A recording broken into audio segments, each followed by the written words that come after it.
Hello friends, मैं आप सभी का स्वागत करता हूं आपके अपने YouTube channel SSC solutions with Anuj. आज हम एसएससी जीडी के मैथ के क्वेश्चन करेंगे 13 जनवरी शिफ्ट थर्ड। हमारा पहला क्वेश्चन है, देखो पहला क्वेश्चन क्या है। पहला क्वेश्चन है फाइंड द रिमाइंडर। रिमाइंडर बताना है when the smallest 6 digit number is divisible by 12, 15, 25 and is divided by 9। देखो इसका बेसिक तरीका क्या होगा। बेसिक तरीका होगा आप 12 का, 15 का और 25 का क्या निकालें, एलसीएम निकालें। एलसीएम निकालने के बाद उसका इतना मल्टीपल करें कि वो 6 डिजिट का स्मॉलेस्ट डिजिट नंबर बन जाए और उसको क्या कर दें, डिवाइड कर दें किससे, 9 से। ठीक है। दूसरा तरीका देखो, दूसरा तरीका क्या होता है। दूसरा तरीका होता है, देखो 12 है तो 3 × 4 12, 15 है तो 3 × 5 और 25 है तो 5 × 5। अब एक चीज़ देखने की ये है, इसमें 3 कॉमन है। अगर हम किसी भी डिजिट का, जैसे 6, कोई भी 6 अंकों की डिजिट है, अगर उसका हम सम करेंगे, मतलब 3 का डिविजिबिलिटी रूल यही होता है उन सभी का सम 3 से डिवाइड हो। ठीक है, या तो उनका सम 3 हो या 3 से डिवाइड हो। और 9 का क्या होता है, 9 का भी यही होता है डिविजिबिलिटी रूल कि उन सभी का सम 9 से डिविजिबल हो, या तो वो 3 हो या वो 6 हो और या वो 9 हो। तो हम इसको करेंगे बाय ऑप्शन। देखो सिर्फ एक ही 3 है, अगर इसमें 6, 9 होता तो हम बेसिक से करते, लेकिन इसमें सिर्फ 3 है तो इसका आंसर क्या हो जाएगा, 3 हो जाएगा। ठीक है। अब आते हैं क्वेश्चन नंबर दूसरे की तरफ। क्वेश्चन नंबर दूसरा बोला है द HCF ऑफ, देखो जब भी फ्रैक्शन की बात आए ना, अगर आपसे HCF पूछा गया है तो जो ऊपर वाला होता है, ऊपर वाले का मतलब है न्यूमरेटर, उसका तो HCF ले लो। अगर HCF पूछे तो न्यूमरेटर का HCF और डिनोमिनेटर का क्या हो जाएगा, LCM। अगर आपसे LCM पूछता तो न्यूमरेटर का आप क्या लेते, LCM, और डिनोमिनेटर का क्या लेते आप, HCF। ठीक है। जो चीज़ पूछी जाए ना, न्यूमरेटर का वही लेना होता है और उसके अपोजिट डिनोमिनेटर का लेना होता है। ठीक है। अगर मैं बात करूँ 3, 5 और 15 का HCF तो वो होता है 1। और अगर हम बात करें 8, 12 और 16 का LCM, ये होता है 48, क्योंकि 8 के में भी आएगा, 12 के में भी और 16 के में भी। तो अपना आंसर क्या आएगा, ऑप्शन नंबर सी, 1/48। ठीक है। उसके बाद आता है question number third. Question number third कहता है पहली संख्या का 75% दूसरी संख्या के 60% के बराबर है, पहली संख्या और दूसरी संख्या का अनुपात क्या होगा। ठीक है। देखो क्वेश्चन क्या कहता है, क्वेश्चन कहता है पहली संख्या, जो पहली संख्या है उसका 75%, 25 तिया 75, 25 चौके 100, बराबर है दूसरी संख्या के 60% के। तो 20 तिया 60 और 20 पंजे 100, 3 से 3 कट गया, ये यहाँ आ गया तो फर्स्ट अपॉन सेकंड क्या आ गया, 4 ऊपर चला गया, 5 नीचे रह गया, तो 4:5, ऑप्शन नंबर ए। ठीक है। उसके बाद आता है हमारा question number fourth. Question number fourth कहता है the population of A town is increasing at 5% per annum, what will be the population of the town after 2 years। देखो बात की गई है 5% की। 5% होता है अपना 1/20, मतलब 20 से 21, दूसरे साल में भी 20 से 21। ठीक है। इनका मल्टीप्लाई करेंगे, ये हो गया 400, ये हो गया 441। लेकिन इस 400 की वैल्यू कितनी दे रखी है, 16,000। 2 0 से 2 0 गई तो 1 की वैल्यू आ गई अपनी 40। हमें निकालनी है 441 की वैल्यू। देखो 441 × 40। ठीक है। अब देखो यूनिट डिजिट में 1 0 रहेगी, सब में दे रखी है। उसके बाद क्या आएगा, 4 एकम 4, तो क्या आएगा, 40 आएगा बाद में। ना तो इसमें 40 है, ना इसमें, ना इसमें, तो ऑप्शन नंबर सी अपना सही उत्तर होगा। उसके बाद आता है क्वेश्चन नंबर 5। देखो क्वेश्चन नंबर 5 क्या कहता है, ओम ने पिछले वर्ष की तुलना में अपनी बेकरी के लिए 12% अधिक बाजरा आटा मंगवाने का निर्णय लिया। यदि उसने पिछले वर्ष 240 किलो ऑर्डर किया था तो इस वर्ष कितनी मात्रा में वो आटा मंगवाएगा। देखो उसने पिछले वर्ष किया था 240, पिछले वर्ष कितना किया था, पिछले वर्ष किया था 240। ठीक है, 240 किया था। अब 12% अधिक मंगाएगा तो मतलब 112/100। अब इसको सोल्व कर लेते हैं, 1 0 से 1 0 और 112 × 24 करेंगे तो 4 दूनी 8, मतलब यूनिट डिजिट आएगी 8। तो पहला और दूसरा ऑप्शन अपना कैंसिल हो गया। अब इसको मल्टीप्लाई करके देख लो, मल्टीप्लाई करके देखेंगे तो अपना आंसर आएगा 268.8। ठीक है। उसके बाद आता है क्वेश्चन नंबर 6। क्वेश्चन नंबर 6 कहता है by selling goods for ₹15,000 Ramu gain ₹3,000। मतलब किसी चीज़ को 15,000 में बेचा गया तो उसको 3,000 का फायदा हुआ। मतलब लाया कितने में था? 12,000 में। फायदा कितने का हुआ? 3,000 का, गुणा 100। 3 3 3 चौक 12 और 25 चौके 100। अपना उत्तर हो जाएगा ऑप्शन नंबर सी, 25%। ठीक है। उसके बाद आता है क्वेश्चन नंबर 6। क्वेश्चन नंबर 6 कहता है एक सिंगल डिस्काउंट है अंकित मूल्य पर 10%, 20% और 40%। जब भी 3 की बात आए तो क्या कर लेते हैं हम? 10% होता है 1/10 तो 10 से 9, 20% होता है 1/5 तो 5 से 4 और 40% होता है 2/5 तो 5 से 3। 5 5 25, ये अपना आ गया 250। 9 चौक 36, 36 दिया 18, 108। ठीक है। कितने का? ये आपका होगा 250 में से 108 अगर हम घटाएंगे तो 10 में से 8 गए 2, 142। ठीक है। तो ये हो जाएगा 142/250 गुणा 100। ठीक है। 25 चौके 100 और 25 दाई 2 दूनी 4, 2 पंजे 10। ये हो गया अपना करीब करीब 51 और 56 सही 4/5%। ठीक है। उसके बाद आता है क्वेश्चन नंबर 8। क्वेश्चन नंबर 8 कहता है एक चादर का अंकित मूल्य उसके लागत मूल्य से 14% अधिक है। मैंने माना अगर उसका क्रय मूल्य CP 100 है तो MRP कितना होगा? 114। उसने 14 अधिक बताया था। उसके बाद उसने बोला यदि अंकित मूल्य पर 14% की ही छूट दी जाए तो SP क्या होगा? 114 पे अगर मैं 14% की छूट दूंगा तो ये 86/100 में बेचा। 2 पंजे 10, 0, 2 चौक 8, 2 तिया 6, ये आ गया आपका 25, 2 पंजे 10, 2 सते 14। ये आएगा अपना करीब करीब 58.04। कितने का? 1.96% का क्या होगा? लॉस होगा। ठीक है। उसके बाद आता है क्वेश्चन नंबर 9। क्वेश्चन नंबर 9 कहता है एक अलमारी है 14,360 में लाई गई और इसके परिवहन पर 240 रुपये का खर्चा हुआ। देखो 14,360 की तो अलमारी है और 240 का क्या है? खर्चा है। तो 0, 6 और 4 10, 3 2 5 और 1 6, 14,600 हमने खर्च कर दिए और 15% का लाभ प्राप्त करने के लिए 115/100 में बेच देंगे। 2 0 से 2 0 गई, 6 पंजे 30। ठीक है। मतलब यूनिट डिजिट में 1 0 आएगी, 1 आएगी तो ये 2 वाला कैंसिल, ये 3 बच गए। फिर इसको अगर हम गुणा करेंगे 146 को 115 से तो 6 पंजे 20, 5 चौक 20, 3 23, 9, तो ये आएगा अपना 16790। ठीक है।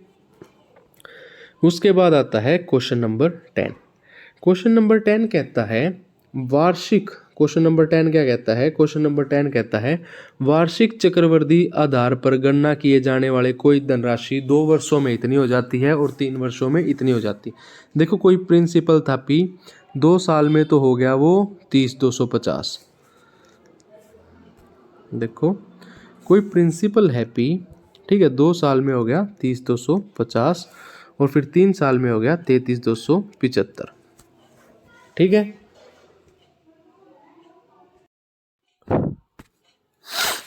देखो भाई इसने बोला कोई प्रिंसिपल है P, वो 2 साल में, कितने साल में? 2 साल में हो गया 30,250 और वही प्रिंसिपल 3 साल में हो गया 33,275। ठीक है। देखो इसमें क्या करेंगे हम? रेशो निकाल लेते हैं। देखो रेशो कैसे निकालेंगे? 30/250 हम रेशो निकाल लेंगे 30/250 का और 33,275 का। हम 5 से कर लेते हैं, 5 6 30, 0, 5 5 25 और 0, 5 6 30, 5 6 30, 2 और 7, 5 5 25, 5 5 25। ठीक है। फिर 5 से कर लेते हैं, 12 पंजे 60, 0, 5 एकम 5, 5 3 15, 5 3 15, 1। ये आ गया 121। इसको हम ऐसे लिख सकते हैं 121 × 10 और इसको लिख सकते हैं 11 का क्यूब। देखो ये तो है 11 का स्क्वायर × 10 और ये है 11 का क्यूब। अगर 11 के स्क्वायर से इसको काटूँ तो ये आ गया 10/11। कितना आ गया अपना? 10/11। ठीक है। अब हमारे पास है पी प्रिंसिपल, हमारे पास क्या है, कोई प्रिंसिपल है पी, ठीक है। ये है 30/250 और रेशो क्या आया था 10/11। तो ये तो हुआ था 2 साल में, तो प्रिंसिपल से जाएंगे तो 10/11 इंटू 10/11, तो ये अपना क्या आ जाएगा, प्रिंसिपल आ जाएगा। इसको 11 से काट देते हैं, 11 दूनी 22, 11 सत्ते 77, 11 पंजे 55 और 0, फिर 11 से काट देते हैं, 11 दूनी 22, 11 पंजे 55 और 0, ठीक है। 250 गुणा में 00, तो अपना आंसर आ गया 25,000। प्रिंसिपल क्या था 25,000, ठीक है। उसके बाद आता है क्वेश्चन नंबर 11। क्वेश्चन नंबर 11 कहता है find the mean proportional of this and this. देखो मीन प्रोपोर्शन क्या होता है, मीन प्रोपोर्शन होता है अपना अंडर रूट ऑफ ए, ठीक है। यहाँ आएगा अंडर रूट ए कितना है अपना x प्लस वाई की पावर 4 और b है x माइनस वाई की पावर 4। देखो दोनों की पावर 4 है, इसको मैं ऐसे लिख सकता हूँ x plus y into x minus y की पावर होल की पावर 4 और ये आ जाएगा अपना अंडर रूट में। अब a प्लस बी और a माइनस बी का फॉर्मूला क्या होता है, a square minus B square, तो ये हो जाएगा अपना x square minus Y square पूरे की पावर 4 का रूट, इससे ये कट जाएगा तो ये आ जाएगा अपना x square minus Y square का whole square, option number A, ठीक है। उसके बाद आता है क्वेश्चन नंबर 12। क्वेश्चन नंबर 12 कहता है find the mean proportion between 18 और 32। देखो 18 और 32 के बीच में मीन प्रोपोर्शन निकालना है तो इसका रूट करेंगे। देखो इसको लिख सकता हूँ 3 इंटू 3 9, 9 दूनी 18, ठीक है। इसको लिख सकते हैं 2 दूनी 4, 4 दूनी 8 और 8 चौक 32 पूरे का रूट। देखो इस 3 से 3 बार, इस 2 से 2 बार, इस 2 से भी 2 और 4 से भी 2, 3 दूनी 6, 6 दूनी 12, 12 दूनी 24, तो अपना उत्तर आ गया ऑप्शन नंबर ए। उसके बाद है क्वेश्चन नंबर 13। क्वेश्चन नंबर 13 कहता है किसी कारखाने में सभी श्रमिकों का औसत वेतन 3,000 है, इन श्रमिकों में 12 उच्च अधिकारी हैं और उनका औसत इतना है। देखो एवरेज सैलरी बोली है वर्कर्स की, टोटल 12 हायर ऑफिसर्स हैं और उनकी सैलरी है 12,000। देखो जो हायर ऑफिसर्स हैं उनकी सैलरी है 12,000, ठीक है। जो अन्य है उनकी कितनी है 2,500, ये दे रखी है, और ओवरऑल फैक्ट्री वालों की कितनी है 3,000। इसको कर देंगे हम, देखो यहाँ आया अपना 500 और यहाँ आया 9,000, ठीक है। इसको सोल्व करेंगे, 2 जीरो से 2 जीरो, 5 एकम 5 और ये कितना आ गया 18। टोटल सर में कितने हो गए अपने पास 19 हो गए। लेकिन इसने क्या बोला है, एक की वैल्यू कितनी है 12, तो 19 की वैल्यू कितनी हो जाएगी 19 इंटू 12, 19 को गुणा कर देंगे 12 से, तो ये हो गया 9 दूनी 18, लास्ट में 8 आएगा, या तो 8 आएगा तो भाई एक ही ऑप्शन होगा, ऑप्शन नंबर ए 228, ठीक है। उसके बाद है क्वेश्चन नंबर 14। क्वेश्चन नंबर 14 क्या कहता है, इसने बोला A B C together can complete a piece of work in 40/3 days। A plus B plus C किसी काम को 40/3 दिन में पूरा कर लेते हैं, ठीक है। मैंने मान लिया टोटल काम कितना है 40, मान लिया मैंने टोटल वर्क कितना है अपना 40, ठीक है। तो इनकी एफिशिएंसी क्या होगी, एफिशिएंसी हो जाएगी 3, तीनों की एक दिन की एफिशिएंसी होगी अपनी 3। फिर उसने बोला all 3 started working at it together and after 5 days A left. मतलब तीनों की एक दिन की एफिशिएंसी है 3, 5 दिन तक तीनों ने काम किया तो काम कर दिया 15, अपने पास काम बच गया 25, ये है रिमेनिंग वर्क। और ये जो 25 काम है ये बी और सी ने 17 दिनों में पूरा किया, तो बी प्लस सी ने कितना काम 25 काम कितने दिन में पूरा किया 17 दिनों में, तो बी प्लस सी की एफिशिएंसी आ गई 25/17, ठीक है। देखो तीनों की एफिशिएंसी थी 3, बी और सी की आ गई 25/17, अगर मैं इसमें से कैंसिल कर दूंगा तो ए की आ जाएगी 17 तिया 51, 51 माइनस 25, तो ए की एफिशिएंसी आ गई 26/17। टोटल वर्क था अपने पास 40, ए ने करना है तो 26, ऊपर चला गया 17, इसको सोल्व करेंगे 0 7 चौक 28,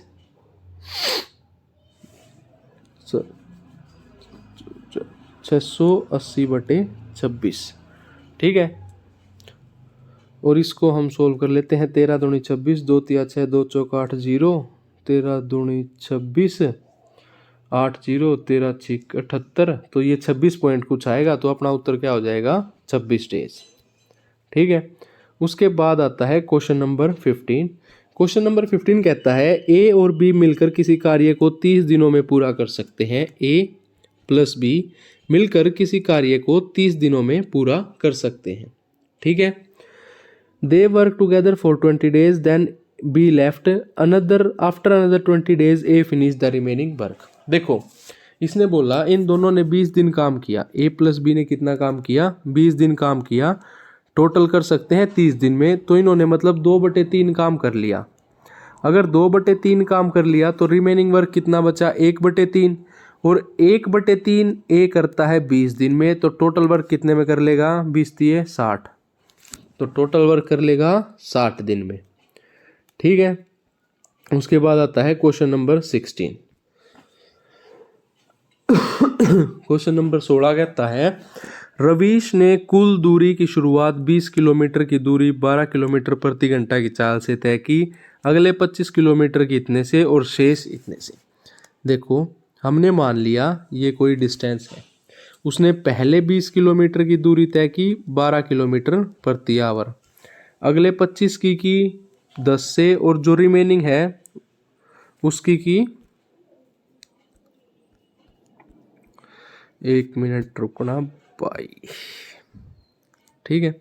ये हमने दूरी मानी, 3 हिस्सों में बांट ली।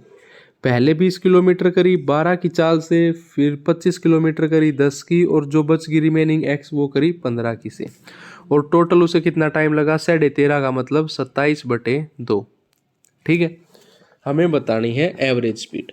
तो देखो, एवरेज स्पीड क्या होती है अपनी? एवरेज स्पीड होती है total distance upon total time. Total distance कितना हो गया? पहले 20, फिर 25 और फिर रिमेनिंग मतलब x। ठीक है। टोटल टाइम 20/12 करूंगा तो ये आएगा 5/3। ठीक है। ये आएगा 5/2 और ये आएगा x/15। ये बराबर है 27/2 के। x की वैल्यू निकालनी है। इससे x की वैल्यू निकाल लेंगे तो अपनी x की वैल्यू आ जाएगी 112 पॉइंट समथिंग, तो ऑप्शन डी। ठीक है। उसके बाद है क्वेश्चन नंबर 17। क्वेश्चन नंबर 17 कहता है एवरेज स्पीड बताओ अगर 2 डिस्टेंस दे रखे हैं। देखो, दिल्ली से देहरादून गया, फिर देहरादून से दिल्ली आया। डिस्टेंस कांस्टेंट है, तो इसका फॉर्मूला होता है 2xy bye x plus Y. 2x कितना है? 120। y कितना है? 130। 130 प्लस 120 250। ठीक है। 0 से 0, 5 5 25, 5 दूनी 10, 5 चौक 20। इसको सोल्व कर लेंगे। 24 दूनी 48, 8 16 8 तिया 24.8। तो 0.8 किस में है? 0.8 2 में है, 3 में है सॉरी। तो उसको पूरा सोल्व कर लेंगे, अपना उत्तर आ जाएगा 124.8। उसके बाद है क्वेश्चन नंबर 18। एक कार 240 मिनट में 180 किलोमीटर, सॉरी 1080 किलोमीटर 240 मिनट में। ठीक है। हमने बतानी है मीटर पर सेकंड में। मिनट को सेकंड में कर लेंगे और किलोमीटर को मीटर में कर लेंगे। 1 0 से 1 0 कैंसिल, 1 0 से 1 0 कैंसिल। 4 6 24, 25 चौके 100। 6 एकम 6, 6 8 48, 6 3 18 और 25 3 75 अपना करेक्ट आंसर हो जाएगा। ठीक है। अब आता है क्वेश्चन नंबर 19। क्वेश्चन नंबर 19 कहता है फाइंड द वॉल्यूम ऑफ ए कोन जिसकी रेडियस बेस हाइट ये दे दी गई। वॉल्यूम निकालनी है। वॉल्यूम ऑफ कोन होती है 1/3 पाई। पाई मतलब 22/7। आर स्क्वेयर 21 × 21 और h दे दिया गया 20। 7 तिया 21, 21 से 21 कैंसिल, ये आ गया 22 × 21 × 20। ठीक है। 1 0, 2 दूनी 4, 2 एकम 2, 2 दूनी 4। तो लास्ट में आएगा अपना 4 0। या तो ऑप्शन ये दोनों तो कट गए, इन दोनों में से हो सकता है। इसको पूरा कैलकुलेट करेंगे तो अपना आंसर आएगा 9240। ठीक है। उसके बाद आता है क्वेश्चन नंबर 20, लास्ट क्वेश्चन। ये कहता है ए toy is in the form of A cone mounted on A hemisphere. ये अपना हेमिस्फीयर है, इसमें एक टॉय है। ठीक है। देखो, तो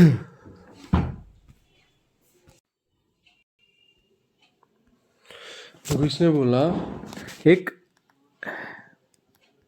गोला है अर्धाकार, उसमें एक इसने बोल दिया टॉय है, ठीक है, आप मान लेते हैं इस फॉर्म में, ठीक है। इसकी रेडियस दे दी उसने, कितनी दे दी, रेडियस ऑफ ए हेमिस्फीयर 7 दे दी, ये दे दी हमें 5, 5 का स्क्वायर 25, 7 का स्क्वायर 49, तो अपनी ये आ गई √74, ठीक है। स्लैंट हाइट आ गई, एल आ गई √74, और √74 होता है 8.6, क्योंकि 8 का स्क्वायर होता है 64, 9 का 81, तो बीच में होगा तो 8.6। स्लैंट हाइट आ गई अपनी 8.6। उसने बोला कि टोटल सरफेस एरिया, ठीक है, तो ये होता है 2πr² प्लस πrl। देखो पाई आर कॉमन है तो मैंने ले लिया πr कॉमन, ठीक है, ये हो गया 2r प्लस l। तो πr मतलब 22/7, रेडियस भी 7, तो 7 से 7 कैंसिल, 2r मतलब 7 दूनी 14, और l आया था 8.6, तो ये हो गया 14 और 8, 8 और 6 24,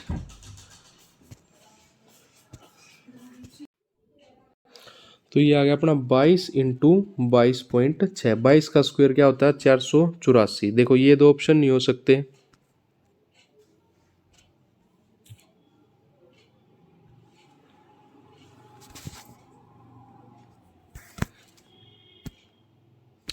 कितना आया था 22 इंटू 22.6। 22 का स्क्वायर क्या होता है 484, तो ये अपना ये दो तो ऑप्शन हो नहीं सकते, अगर हम सोल्व करेंगे तो ये ऑप्शन नंबर आएगा बी 497.25, ठीक है। अगर आपको ये वीडियो अच्छी लगी हो तो वीडियो को लाइक करें, चैनल को सब्सक्राइब करें। धन्यवाद।